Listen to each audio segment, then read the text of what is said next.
Open your Bibles with me to Daniel chapter 6. The very familiar Daniel in the den of lions. I did see something, and it's not that rare that the Lord shows me something I've never seen before, but the Lord did show me something I'd never seen before, and Lord willing, we'll bring that out tonight. But it's not that rare that happens, because there's so much in this book. And we, of course, last week looked at the first 14 verses of Daniel chapter 6. And remember, we're nearing the end of the 70-year captivity. Daniel has excelled in every dynasty that there has been, first under Nebuchadnezzar, and he even saw Nebuchadnezzar, I believe, converted to the Lord. Daniel is roughly 80, mid-80s right now. He had such great integrity and such a great reputation that, and what the Bible kept saying was, an excellent spirit was found in Daniel. The people of God ought to have an excellent spirit. You know what? The Spirit of God dwells within the child of God. We ought to have an excellent spirit. And Daniel had an excellent spirit. It showed in him, as it always should in us.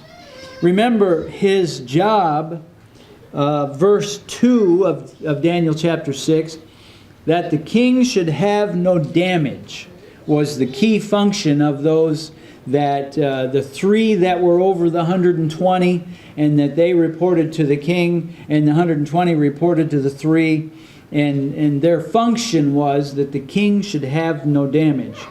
And he shouldn't be diminished in reputation. He shouldn't be diminished financially. They were to keep things running orderly and to keep things running smoothly. And that the king Darius found out that Daniel did better than any of them. And he had his boss's back constantly.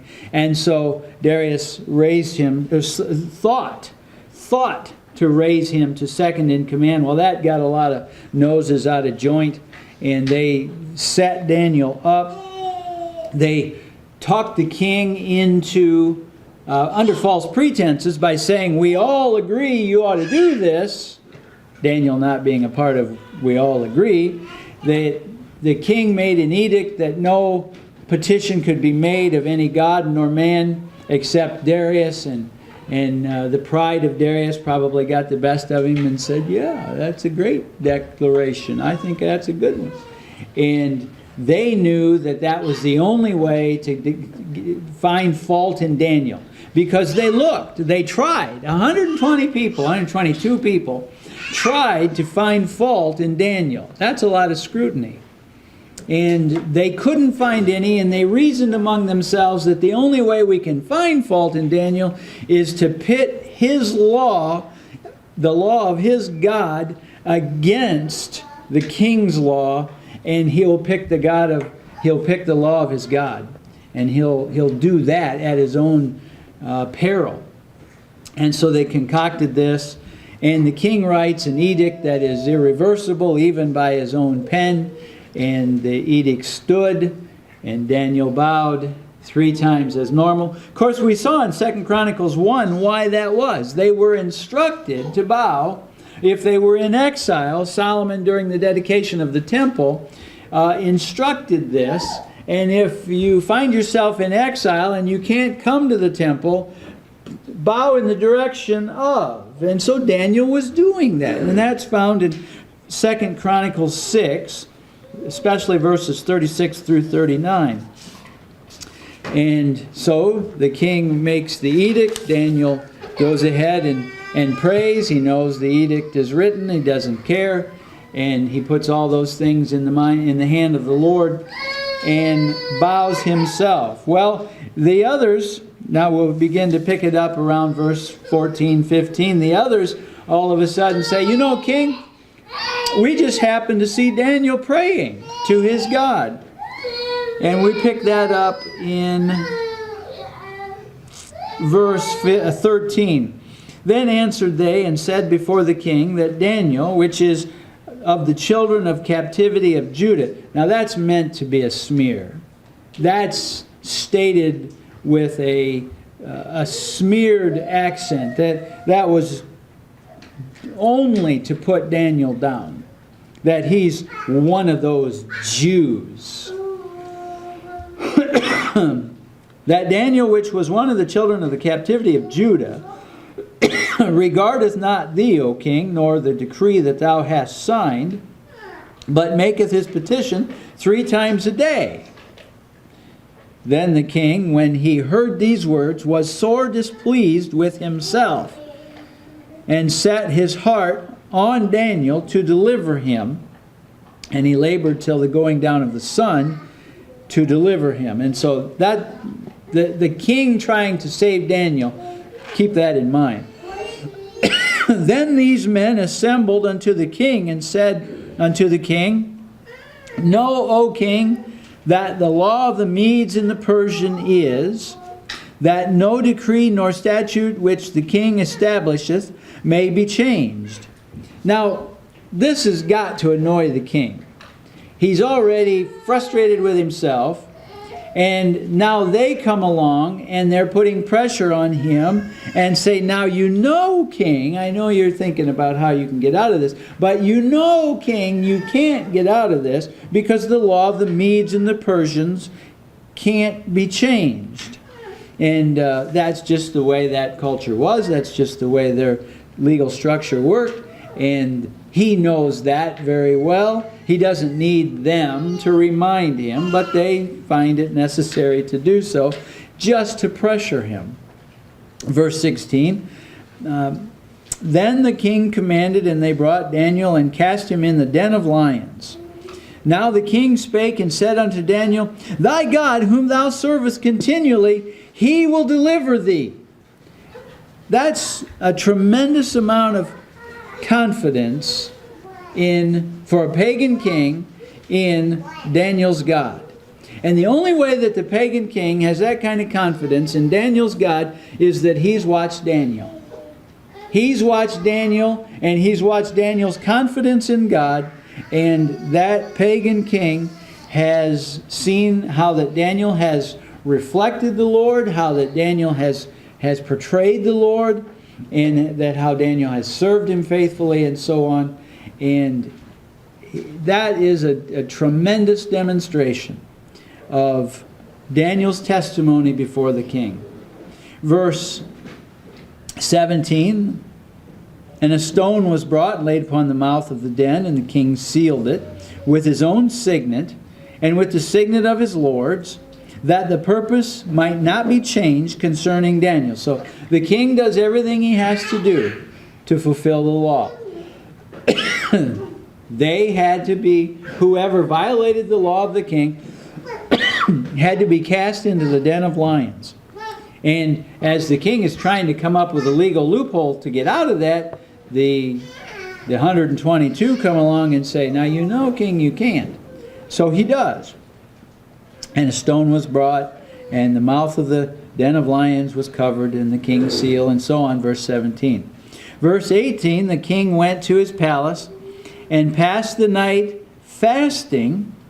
Neither were there instruments of music brought before him, and his sleep went from him. We've all had one of those nights. Now, in his culture, and what would have been traditional for him, apparently, was that the musicians would come and lull him to sleep and help him, forget about the cares of the kingly duties and lull him to sleep. Well, that didn't happen this night. He passed the night fasting. Neither were there instruments of music brought before him, and his sleep went from him. He had one of those nights. One of those nights that we've all had from time to time, when every click of the clock you can hear, if you've got one of those that clicks, or if you just lay your phone by your bed and you look over there with one eye and it's just no sleep, and now it's 2, and now it's 3, and now it's 4. We've all had them, and the king had that kind of night. He was miserable and upset with himself. Remember verse 14. He was displeased with himself. He caused this in some ways, and probably displeased with those that hoodwinked him into it. So, verse 19, then the king rose very early in the morning and went in haste unto the den of lions. And when he came to the den, he cried with a lamentable voice unto Daniel. And the king spake and said to Daniel, O Daniel, servant of the living God. That's quite a testimony. O servant of the living God. Is thy God whom thou servest continually able to deliver thee from the lions? We want to unpack verse 20 just a little bit and notice the language that he uses. I believe that this is language that he learned from Daniel. I don't see Darius in the same way as I see Nebuchadnezzar and the conversion of Nebuchadnezzar. I think Darius is a pagan king. But he is incredibly influenced by Daniel. Now, if you're a Hebrew believer in a pagan culture, and remember that's what we emphasized last week, that Daniel was a servant of the Most High God, and he wasn't a missionary on a foreign field, or he wasn't pastoring a church somewhere. He wasn't doing those kinds of ministry, and he wasn't even called upon specifically to turn now the Mede Empire into a Christian empire, or a Hebrew empire. Would have been a Hebrew empire. He wasn't called upon to change the empire to Judaism. He was called upon by God to share and spread the truth of who God was, to shine the light of who God was. And what would you say to a pagan king who has all of his pagan idols, as you were trying to relate to him, as you were trying to inform him of the truth of who God is? He would naturally go to the living God of heaven. Not your idol that your craftsmen have produced. Not the idols of your imagination, the god of the wind.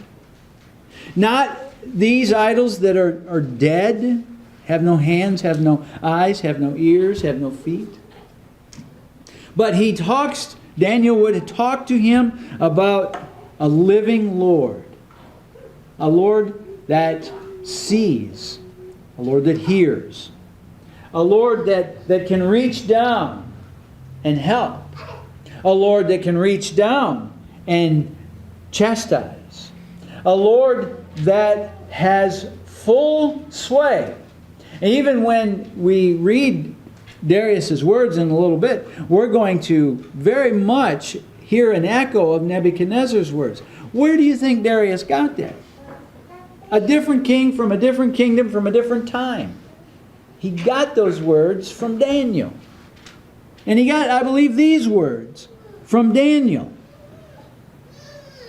He cried with a lamentable voice in verse 20, and spake and said unto Daniel, O Daniel, servant of the living God. Whether or not that's any more than an intellectual understanding, he at least labeled God the way Daniel had taught him, the way Daniel had portrayed God. Oh, Darius. I mean, I can see Daniel, the prophet statesman that he is, and the godly man that he is at this time. Darius, the gods you serve are dead. The idols you serve you can reach over and touch, or some of them you can't even find, depending on what kind of God they're talking about. You know, the God of the air, the God of the wind, the God of whatever. And he said, Darius, my God's alive. My God sees. My God hears. My God feels. My God rescues. My God judges. And all of these things because He's a living Lord. Verse 20, Daniel is servant of the living God. Is thy God. Notice he doesn't say my God or our God. Is thy God. I mean, we've all had friends like this. We've all had relationships, or I imagine most of us have, that we have a good friend. But that good friend's not a believer. That good friend is in many ways a very good friend. And they're happy for you to have all the faith you want. They're happy for you to go to church as much as you want. They're happy for you to do all that God stuff that you want to do, and it doesn't threaten them. You're good friends. And they wouldn't think about trying to stop you from doing those things they know you feel conviction to do. But they don't want any part of it themselves. They aren't interested in all of that themselves. And we've probably all had friends like that. And I believe Darius is still hanging on to his own gods. But he recognizes the God of Daniel by Daniel's testimony of him. Is thy God, he says, whom thou servest continually. I love that. We've been hearing that about Daniel. That God that you serve continually, that it's just you're always serving Him. Everything you do is to promote Him. Everything you do is to honor Him. Even when you're serving me and working fairly for me, we realize that is to honor Him. The God that you serve continually. When you're overseeing the dealings in my kingdom and you're trying to make sure that everything is fair and equitable, you're trying to reflect the fair and equitable God, and you're serving Him continually. And that's what he was doing. And that's what he said. Is He able to deliver thee from the lions? And Daniel said unto the king, verse 21, O live forever. My God has sent His angel. Now, that reminds you of another situation, doesn't it? Nebuchadnezzar looking into the fiery furnace. I thought we threw 3 men in the furnace. But lo, I see 4. And one's figure is like unto the Son of God. Shadrach, Meshach, and Abednego had company in the furnace. Daniel had company in the lion's den. My God has sent His angel, and hath shut the lions' mouths, that they have not hurt me. By all accounts, history records they would keep these den of lions for this purpose, and they would keep them intentionally very hungry. That under normal circumstances, it wouldn't take but a second, and Daniel would have been gone. Literally. And it is truly miraculous that God has sent His angel and shut the lions' mouths, that they have not hurt me. Can you imagine Daniel? He's not a young strapping guy anyway. He's in his mid-80s, even maybe upper 80s. And they cast him in the lion's den and put the stone over the mouth of it so that no one can escape. Can you imagine him in there in the den of lions, and they're like pets? And he maybe takes a nice nap and lays down on the soft mane of one of them and says, nice place for a sleep tonight. The king's not getting any, but I'm going to get some sleep tonight, as he knows that he's safe. And they have done me no hurt. Verse 22, and I meant to make emphasis on this.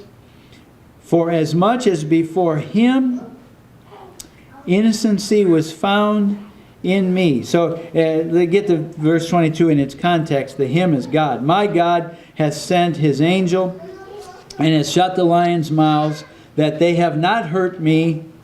For as much as before him, before my God, innocency was found in me. I had not violated the law of my God. I was innocent before him. Notice what he says. And also before thee, I have done you no hurt. I have done you no hurt. Daniel reminds the king, I am innocent before my God, and I have done you no hurt. And that's why Daniel credits, that's what Daniel credits for God sending his angel. And so by faith, Daniel survives this. In fact, Hebrews 11, we recently read that in verse 33, that the mouths, by faith, the mouths of the lions were shut.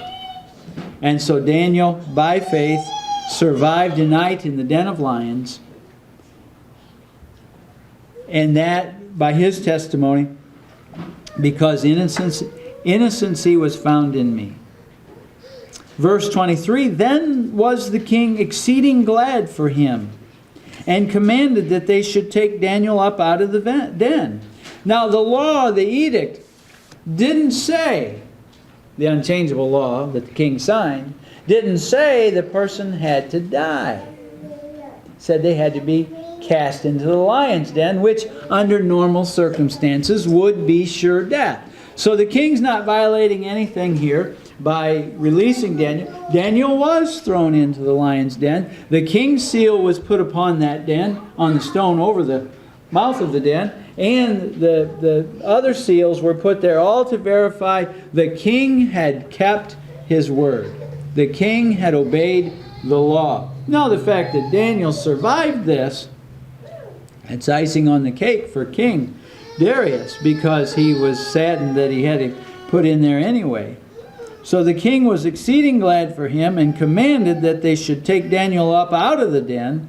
So Daniel was taken up out of the den, and no manner of hurt was found upon him, because he believed in his God.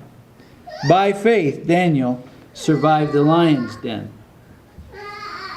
And the king commanded, and they brought those men which had accused Daniel, and they cast them into the den of lions, them, their children, their wives. And the lions had mastery of them, and brake all their bones in pieces, or ever they came at the bottom of the den. That seems a bit harsh, but that was the manner. That was the king making a statement. You know what? These guys were more faithful to their own egos and more faithful to their own promotion than they were to the betterment of the kingdom. So I'm going to make an example of them. They're cast into the lion's den, and their families cast into the lion. Think about that.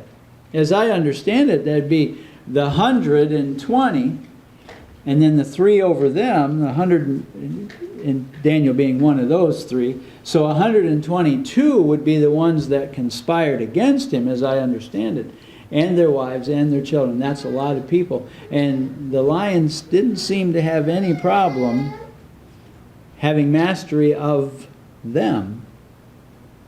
A lot of people. And yet Daniel survives it without any hurt.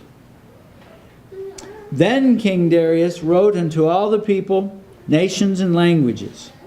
And again, that sounds familiar to how Nebuchadnezzar would have done it in these world power empires.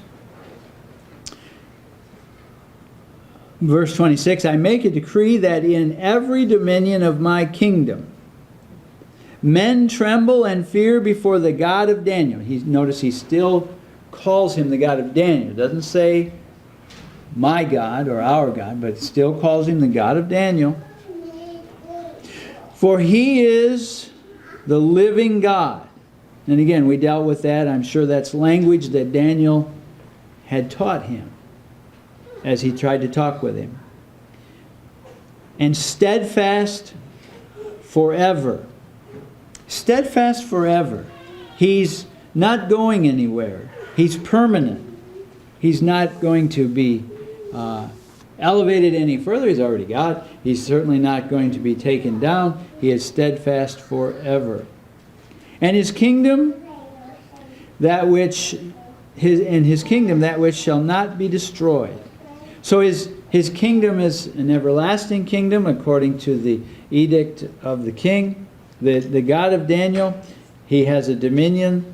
He is steadfast forever. He has a kingdom that shall not be destroyed, and his dominion shall be even unto the end. Another word of saying never ending. As long as there are people, as long as there is life, as long as there's an earth, his dominion will carry out that far. And again, I believe that's the language of Daniel as he's talking to the king and reasoning with the king. King, don't you realize you have this multiplicity of gods? You have this God and that God, and down through the years. Remember, Darius was 62 when he took over, according to the end of chapter 5. And now a few more years have transpired. He's not a young man. And he's seen gods, so-called gods, come and go.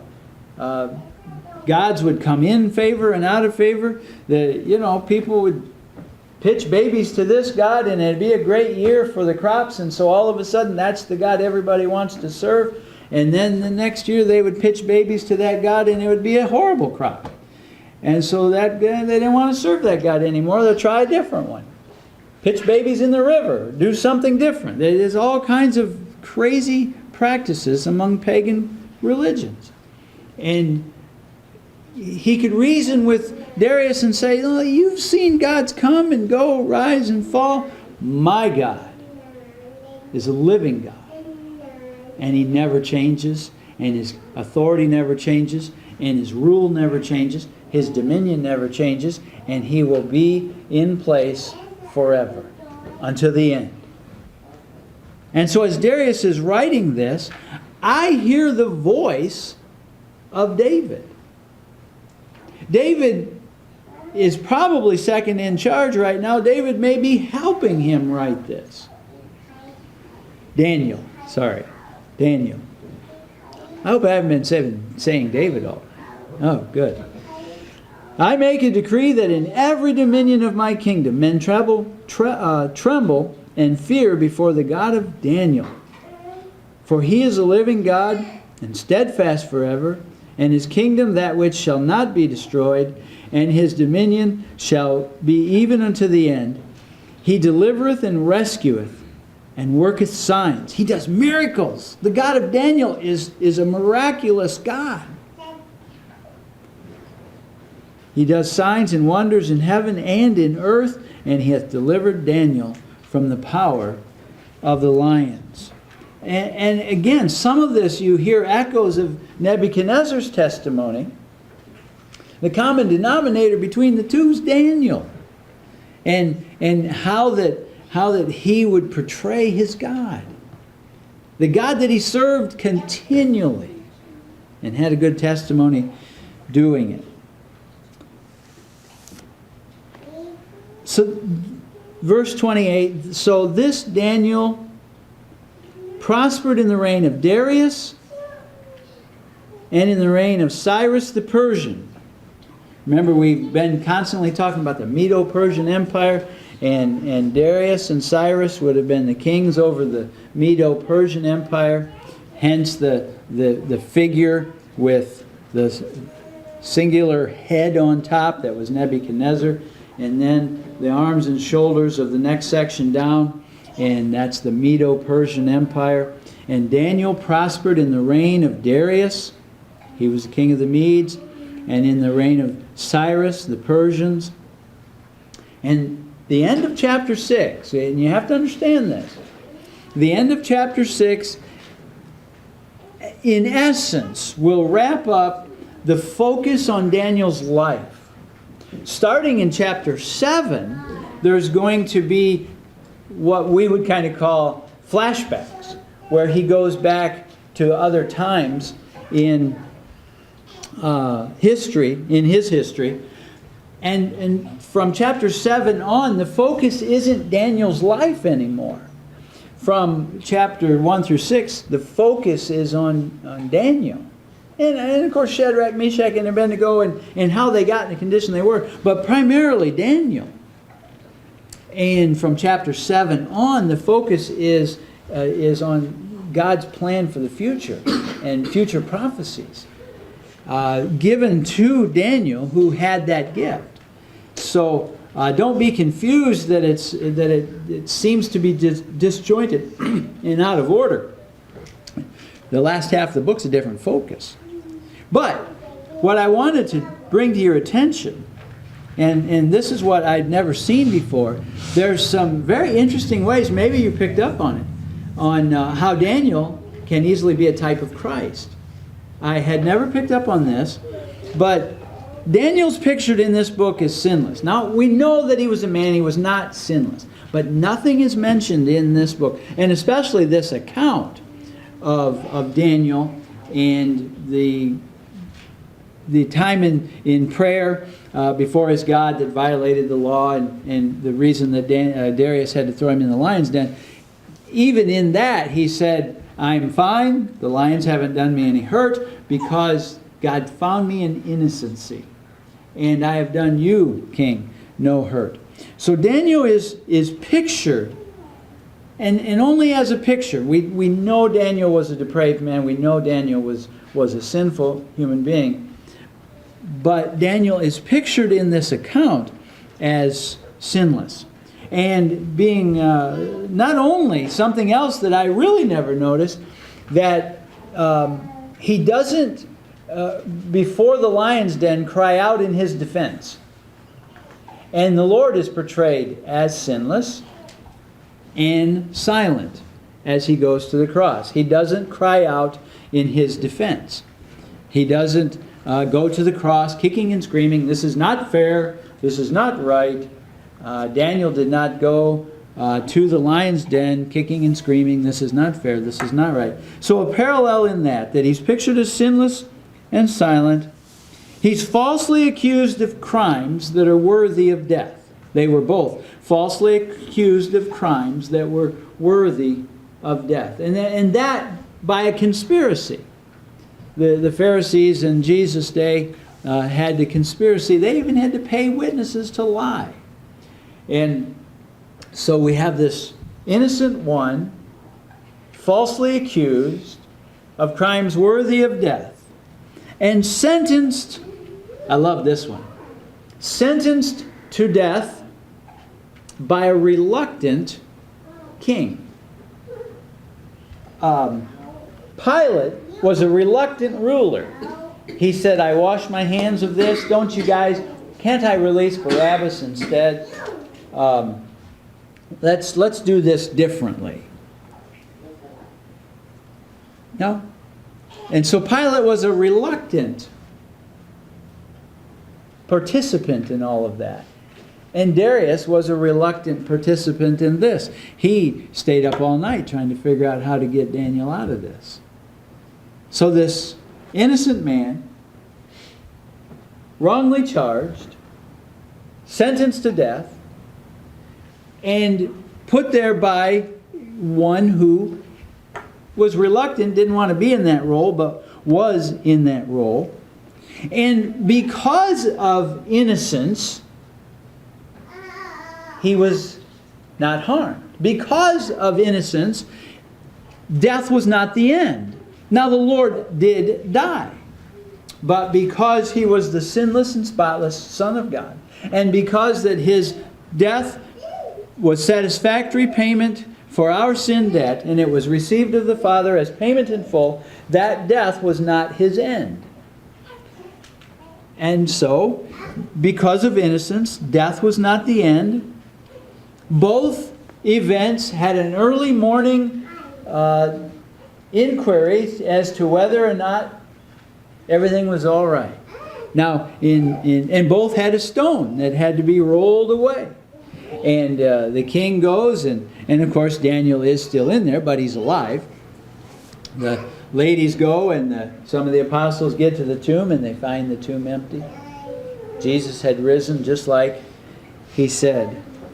And being released from sure death, Daniel lived on, not having died, lived on to sit at the right hand of the king and be an advocate for his people, which is what God had Daniel there all along, being an advocate for his people. That's something that we've emphasized from day one back to Nebuchadnezzar's reign.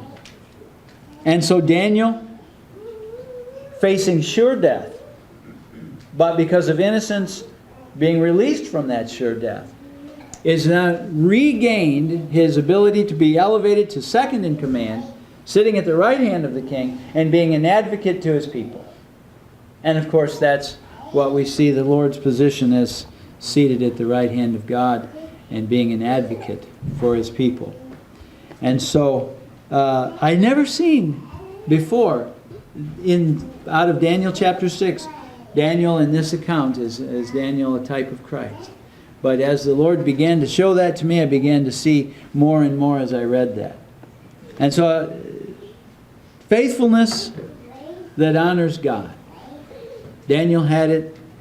May God help us to have it, to live it. May this account be one more opportunity to exalt Christ and to show forth the finished work of Christ.